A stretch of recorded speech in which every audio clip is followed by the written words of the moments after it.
एक घर में माँ बेटी रहती थी। रात का समय था। दरवाजे पर खटखटाने की आवाज आई।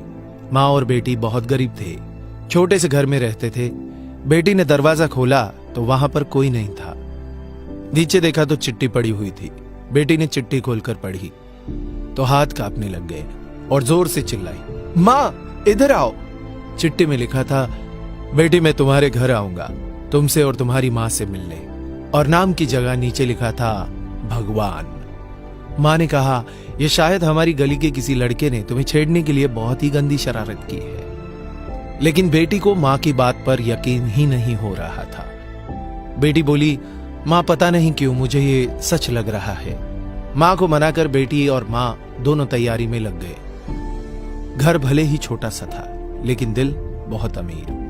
घर पर एक चटाई थी मेहमानों के लिए, वह ट्रंक से निकालकर बिछा दी। और रसोई घर में जाकर देखा तो खाने का एक दाना भी नहीं था। बेटी और माँ दोनों गहरी सोच में पड़ गए कि यदि भगवान सच में आ गए तो खाने में कुछ नहीं दे पाएंगे। आगे पीछे का कुछ नहीं सोचा। बचत के 300 रुपए बेटी के पास थे। पैसे लेकर वे दोनों छाता और कंबल लेकर किराने की दुकान के लिए निकल पड़े। बारिश होने ही वाली थी और ठंड भी बहुत ज्यादा थी। एक पैकेट दूध, एक मिठाई का बॉक्स और कुल 200 की चीजें खरीदकर वापस लौट के ऑटो ले लिया, क्योंकि उन्हें लगा शायद भगवान घर पहुंच गए होंगे। घर से थोड़ी दूर पहुंची तो देखा कि जोर से बारिश शुरू हो गई और सड़क किनारे एक पति पत्नी खड़े थे। ऑटो पास से गुजरा तो लड़की ने देखा उनके हाथ में एक छोटा बच्चा रो रहा था। स्थिति कुछ ठीक नहीं लग रही थी। ऑटो घर के दरवाजे पर पहुंचा। माँ ऑटो से उतरी ही थी कि बेटी से रहा नहीं गया। बेटी बोली, ऑटो वाले भैया जरा ऑटो उनके पास ले लो। पास जाकर देखा तो बच्चे को तेज बुखार था और उनके पास खाने के लिए कुछ नहीं था। एक तरफ भगवान घर पर आने वाले हैं और दूसरी तरफ ये समस्या।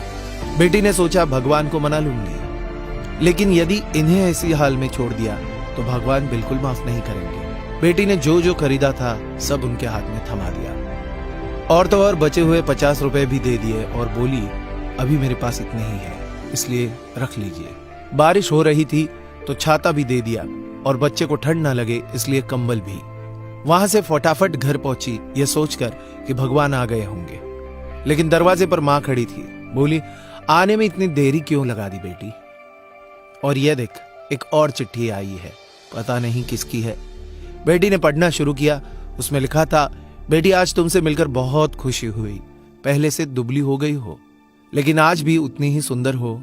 मिठाई बहुत अच्छी थी और तुम्हारे दिए हुए कंबल से बहुत आराम मिला। छाता देने के लिए धन्यवाद। बेटी अगली बार मिलते ही लौटा दूंगा। बेटी के तो होश उड़ गए। निशब्द होकर पीछे मुड़कर सड़क के किनारे देखा तो वहां कोई नहीं था। चिट्ठी में आगे लिखा था, इधर उधर मत ढूंढो मुझे, मैं तो कण-कण में हूं। जहां पवित्र हो सोच, मैं उस मन में हूं। यदि दिखे कोई जरूरतमंद तो मैं उस हर जन में हूं। बेटी जोर से रो पड़ी और माँ को सब बताया। दोनों बहुत भावुक हो गए और पूरी रात सो नहीं पाए। दोस्तों, अब आप सभी से एक प्रश्न है, क्या यह बेटी सच में गरीब थी? सोचिए और अपने दिल से इस सवाल का जवाब दीजिएगा, क्योंकि व्यक्ति मरने के बाद अपने साथ पैसे नहीं बल्कि कर्म लेकर जाता है। और जरूरी नहीं कि हर पैसे वाला व्यक्ति अच्छे कर्म लेकर जा रहा हो। इसलिए कोशिश करें कि पैसों से अमीर हो या गरीब, लेकिन कर्मों से अमीर जरूर बने।